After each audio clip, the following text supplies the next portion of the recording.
So anyway, this blood ammonia levels, you start now getting anemic animals, you start growing pathogens, you lower the immune system. So now we got this high MUN, BUN, rumen ammonia issue.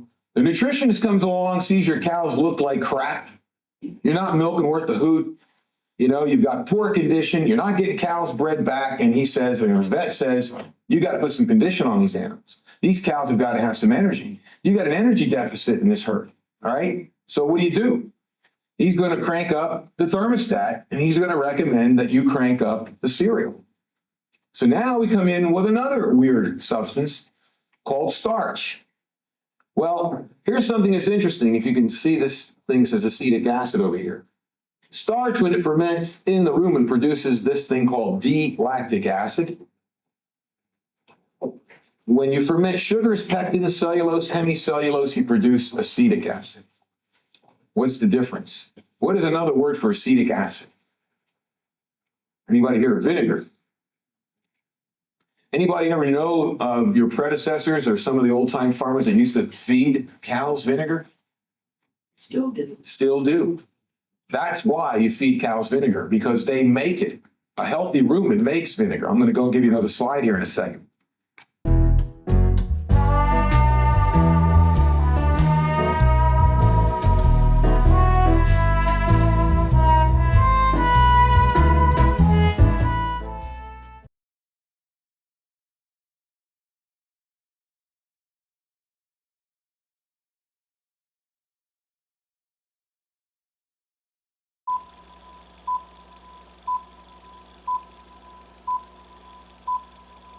That's what acetic acid is.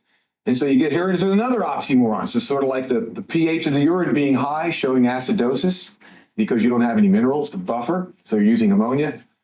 How could acetic acid be a good thing if we're concerned about acidosis? Acetic acid has 1/10 the acidity that lactic acid has. So an animal that's loaded with lactic acid could actually be buffered by vinegar. The same is true with people who take vinegar to deal with their own acidosis, and they get a response. Why? Because the acid that they're neutralizing with the acetic acid is these fermentation acids from eating a lot of sugar and carbohydrates, causing all this other acid. So people who take vinegar, the apple cider vinegar with the mother especially in it, you'll get better. You'll start feeling alkalized. It's not because of the acid. It's because you've actually alkalized the really, really noxious acids with the vinegar. So it's a relative issue, okay?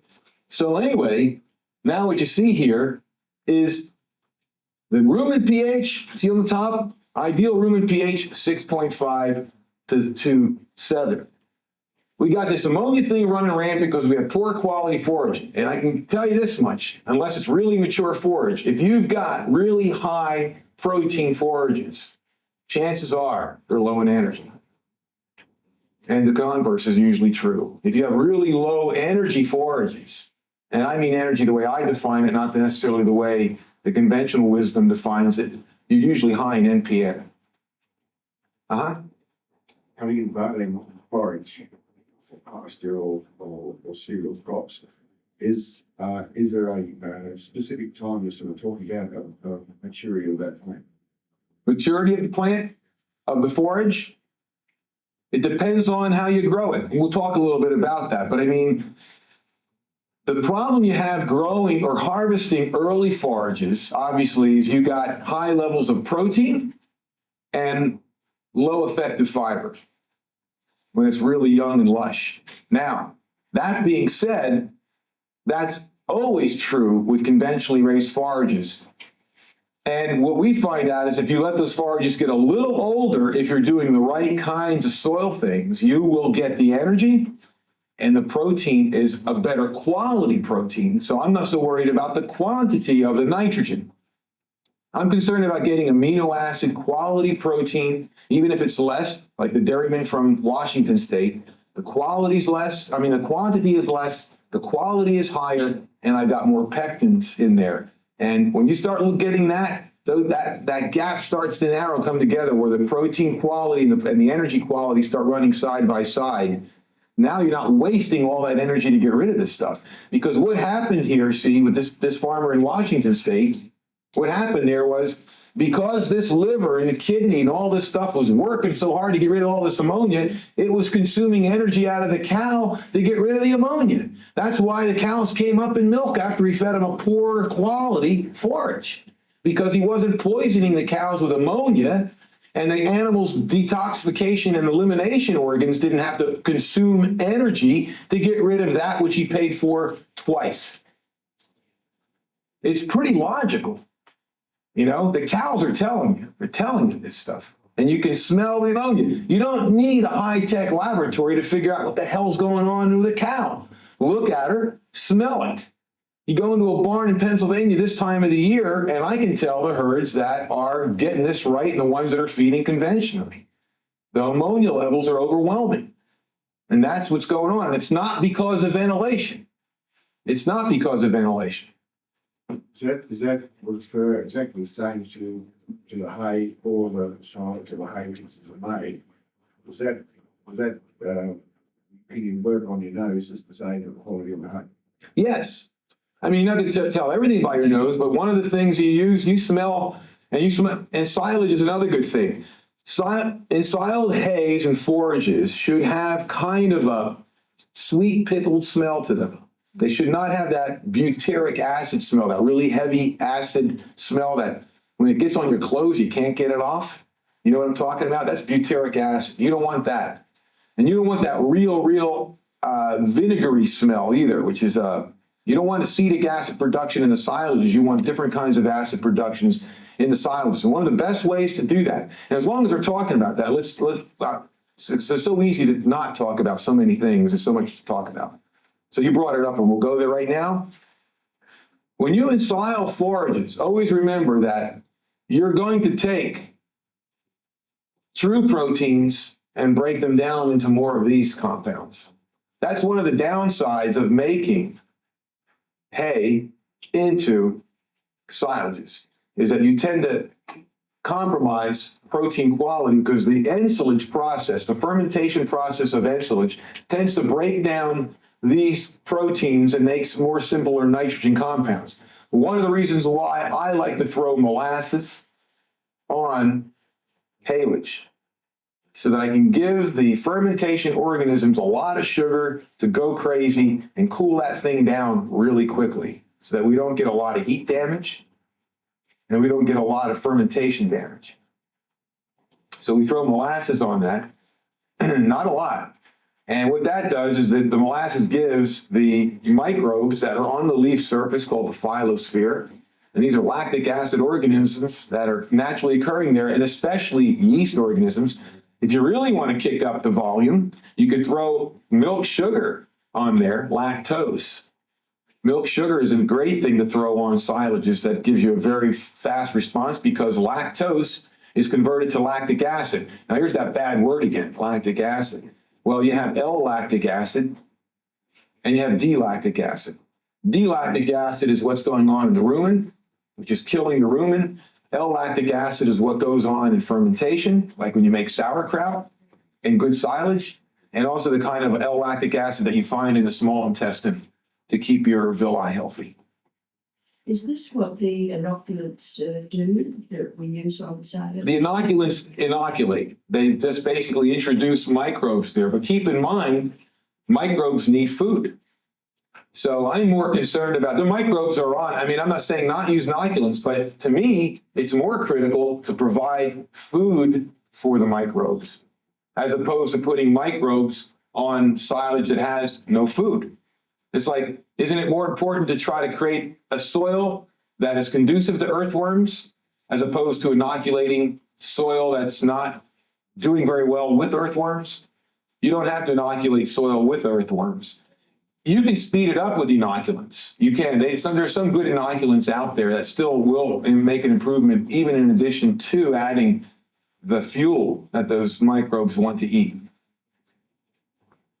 Jerry, if you're growing the herbage in the right soil conditions and harvest at the correct time, can it not produce enough sufficient sugars Yeah. itself to do the job? Yep.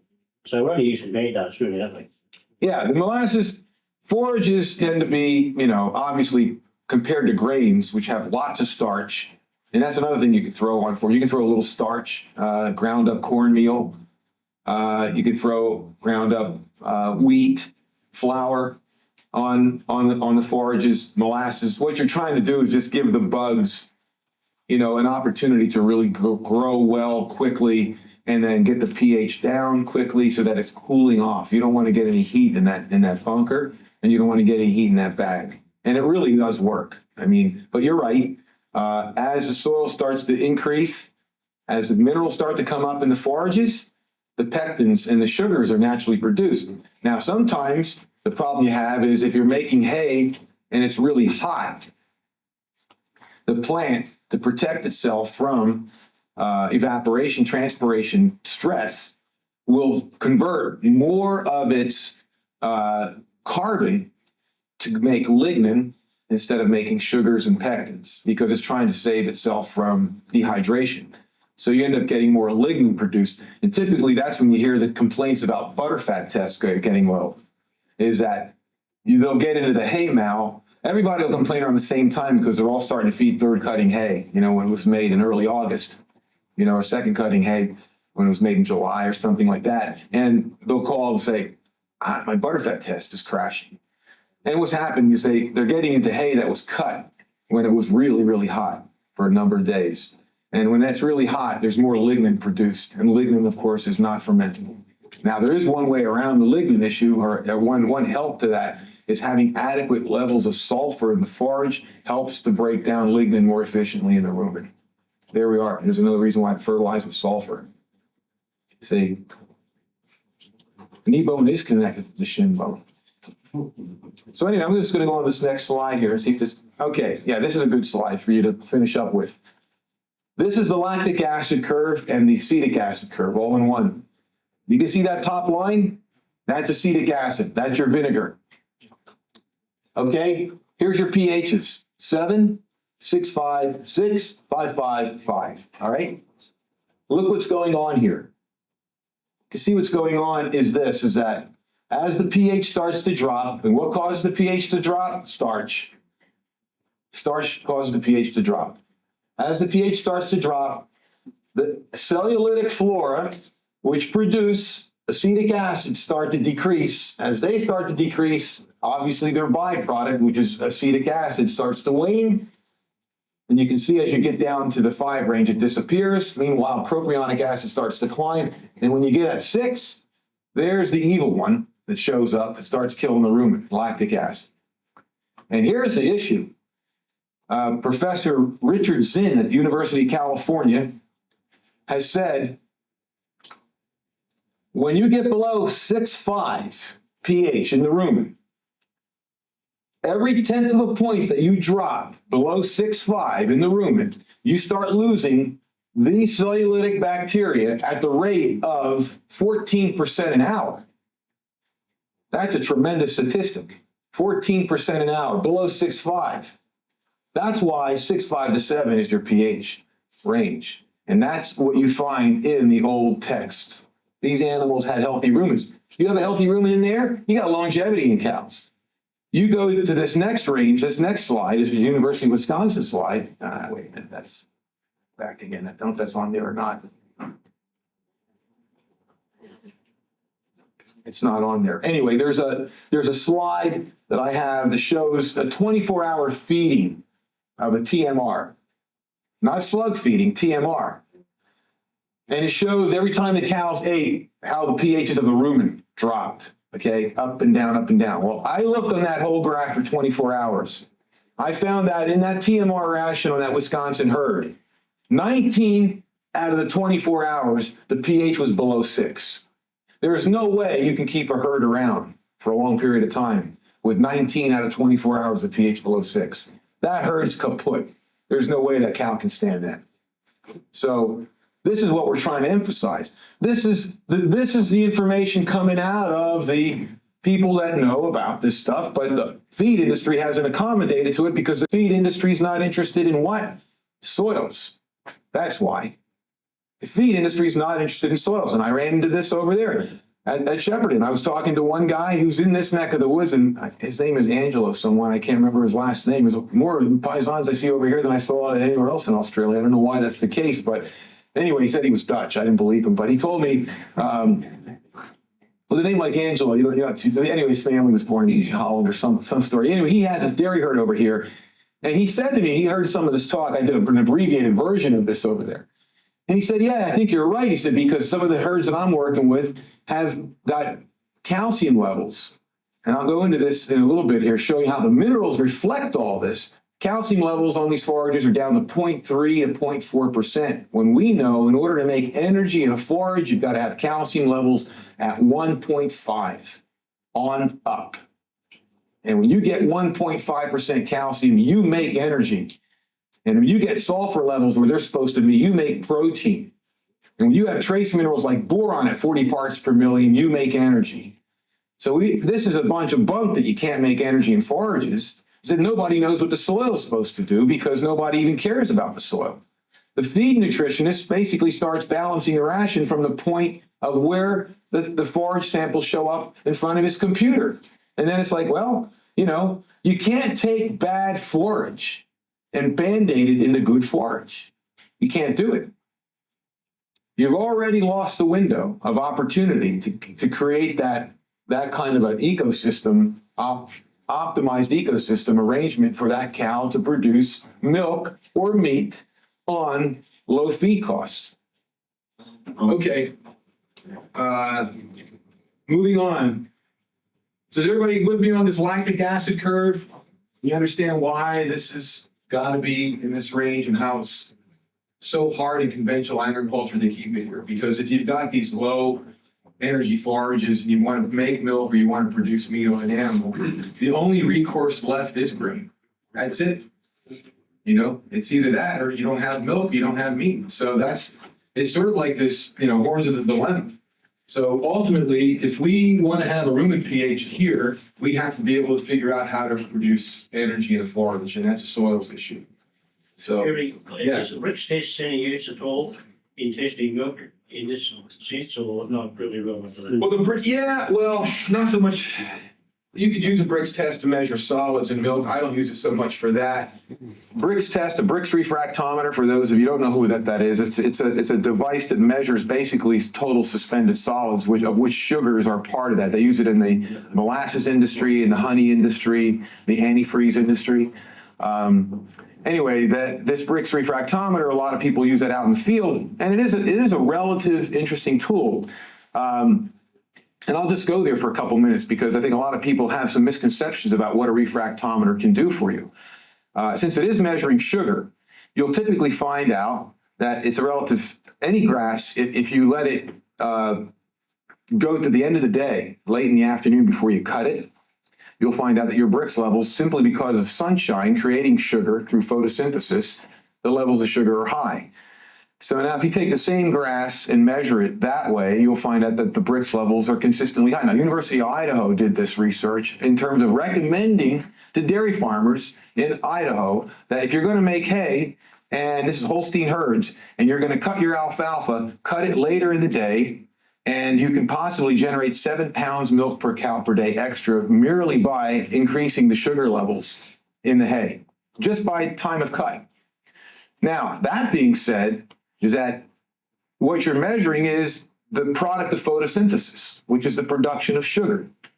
And all plants do produce sugar. The question is, can we increase in that same field the amount of sugar that plant can produce based on soil fertility? And the answer is yes, you can. And that's what we want to do. So time of day, if you took, for example, if you measured a really biologically tended field early in the morning, and took a not so biologically tended field maybe late in the afternoon, you might find that the Brix levels don't show any difference, or maybe even the conventional field shows a slight advantage.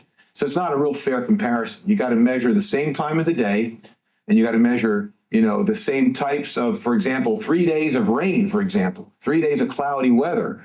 Those Brix are going to be down. And it's going to take a whole nother day, day and a half for those Brix to come back up. So you have to keep that in mind, that sunlight is the primary governor of the Brix levels in a plant. Soil nutrition factors into that, but all the soil nutrition in the world done the right way with 3 days of rain is not going to show you a true reflection of what you've done on that farm. So it's a reflective tool. Keep that in mind, because I've got farmers come back saying, well, you know, I tested this field and it was after 3 days of rain and their Brix levels are low and they don't understand why they're not up to 14. It was because it rained. The sun doesn't help you out if it's not there. So anyway, so that's to answer your question on that. I'm glad you brought that up. And please, this is good stuff, because when you bring up these questions, it's really easy to drop these marbles away. But just one other point, in Arden Anderson's reports, he finds 20 Brix is ideal for milk. I've done a lot of milks around here, and I get 9s and 10s. Yeah, you're talking about the actual, and what you're measuring in the milk are, because milk is loaded with sugar, Yeah, and okay? And solids, lots of solids in good milk. And you're right, the poorer quality of the milk, the lower the Brix. And if you can get Brix levels in milk like around 20, that tells you that, you know, those cows are getting nutrient density that's manifesting itself in the milk. That's correct. Right. And you get some cows that are below 10. Also, the pHs are even acidic. It's not acidic, but relatively acidic to other biologically produced milks, because what really alkalizes, again, are the minerals that milk is notoriously rich in: calcium, magnesium, and potassium. You know, and the fats. The fats are very alkalizing. And that's a whole other thing that people got to understand, is that fat is really good for you. So anyway, we've left the rumen, and now we're down in the lower gut. And so when you've got this rumen that's not functioning properly, now that's an avian intestine for the sake of the slide, but you can see what happened here, you know, perforation of the intestine. And what does that really mean? Well, when you look at what the villi are these finger-like projections that stick out of the tube called the small intestine. Obviously, it's there for surface area. It tremendously increases surface area. But maybe the most significant thing about this slide to me is the fact that this is such a major demonstration of what a vascular system that the gut is. And you can see the artery goes up here, and then it diffuses back into the venous supply. Tremendous exchange going on here of absorption. So when you end up with this kind of a system, a vascular system that's like this, that's very important that this gut stays intact, because this gut not only is a site for absorption of necessary nutrients that the blood supply now has to get, but it's also an extremely important part of the immune system. There's an organ called Peyer's patches that are located in the villi of the small intestine. So your gut is extremely important to have a healthy immune system. The animal's gut is extremely important. The integrity of the gut is second to none in terms of importance to immunity. And so when you see this starting to go south because of what started in the rumen, when you start having an unhealthy rumen, believe me, I can tell you that this is what you're looking at, is a foul gut. And absorption of nutrients starts to decrease, and the infiltration of pathogens starts to increase. In human medicine, we call this dysbiosis. And I can tell you right here, right now, if you want to deal with getting well, you've got to correct dysbiosis. And most people have some extent of dysbiosis or not. In the United States, something like 75 or 80 million Americans are estimated to have candida yeast infections. That's a lot of people.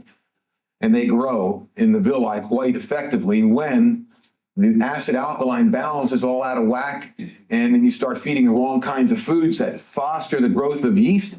And, you know, I cut my teeth, in effect, tutoring under a real maverick veterinarian in the late 70s by the name of John Whitaker. John Whitaker was a guy that opened my eyes about blood urea nitrogen levels.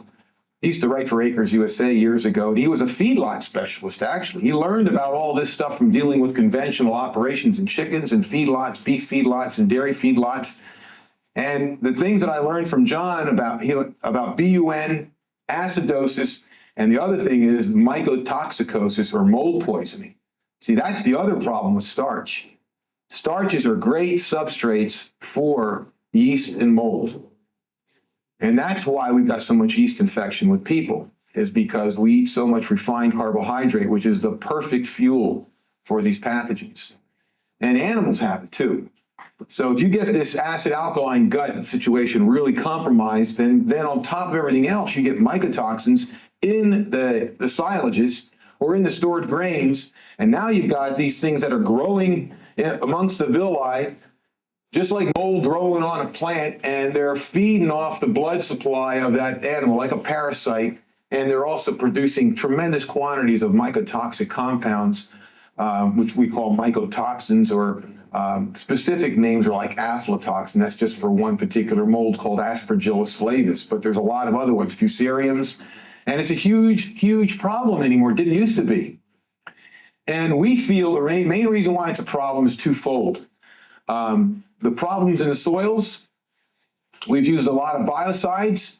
When we start destroying the native flora, like the mycorrhizae, which protect the plant root, and I got a slide, I think, in here somewhere, but the plant root is very much like, the root hair is very much like the villi of the small intestine. This villi is coated with lactic acid organisms. That's their habitat. And when things are right up here in the upper gut, they're right down here in the lower gut.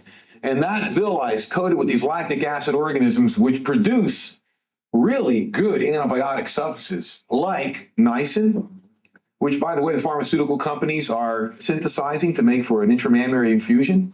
Niacin, produced by bugs. Acetylene, lactoperoxidase, lactic acid, hydrogen peroxide. These bugs produce tremendous quantities of pathogen growth inhibitors.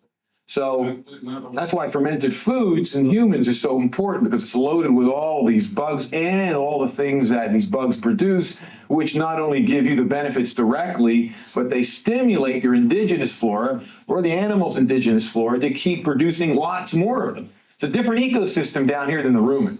Completely different ecosystem, but a fantastic one. And it's all intact. It's just, that's what's amazing about this system. And then you look at this slide here. This is a great slide. Look at the difference of the damaged villi versus the undamaged villi. You see what's going on here? And this could be a human, this could be a cow, this could be, any kind of animal. But when you start getting damages from these toxic overloads, from what starts up in the upper gut, this is what happens. Your surface area decreases. You start getting scar tissue in here, so absorption of nutrients starts to go down, feed efficiency starts to drop. Immune systems start to get compromised. Look at the bloom over here on these villi, what a healthy gut looks like. So this is what we want to see in these animals, is a gut that looks like that. And that's all starting with, I keep saying it's a soils thing. And then ultimately, after the liver starts putting up with this crap for, days, weeks, months, you end up with livers that look like that. And I'll guarantee you, if you've got call cows and you call those cows out for either high somatic cell count or laminitis or reproductive failure, I don't care what it is. You autopsy that cow, and I'll guarantee you 95 to 100% of those cows have livers that look like that. What you saw in terms of laminitis or reproductive failure or chronic somatic cell count issues or whatever, you saw basically the symptoms of the internal organs finally getting exhausted and having to deal with all this burden that we've been putting on that animal. And so eventually the liver becomes imploded with fat because it can't work anymore. And then you ultimately call animals out. They drop dead sometimes right on site. They just poof, they're gone. Because when that shuts down, and what's amazing about the liver, it's so incredibly forgiving. It's one of the few organs that can practically regenerate itself after being almost annihilated. It can regenerate. So when you've finally done that much damage, and like I said, that slide that I didn't have, but I talked about, it showed 19 out of the 24 hours on the TMR where the spike was like this, and 19 of those 24 hours was under the threshold of 6.0 pH. That's what you get. That's why you call the cows out. That's why they're 44 months of age average calling. That's why it can't happen. And when you think about the cost of cows, it just blows my mind that the feed industry is still trying to find ways to buffer a cow. So what do you buffer a cow? What do you buffer cows with? Baking soda, right? Okay, think about this statistic. A cow that's making 60 pounds of milk a day needs to chew her cud 11 hours. It's a lot of cud chewing time, right? In that 11 hours, that cow will produce 35, 40 gallons of saliva. That's a hell of a large spittoon. 35 to 40 gallons of saliva, and that's equivalent to basically 4 to 5 pounds of bicarbonate. How much bicarbonate can you feed a cow? Maybe a pound, if your sodium levels are allowable for that. Maybe a pound. So what happens to the rest of it? You just can't buffer the cow. So, and the problem you have is this dilemmas where you're trying to say, okay, try to get this guy to feed some long quality, effective fiber hay or even straw, but then that cuts into what? Production.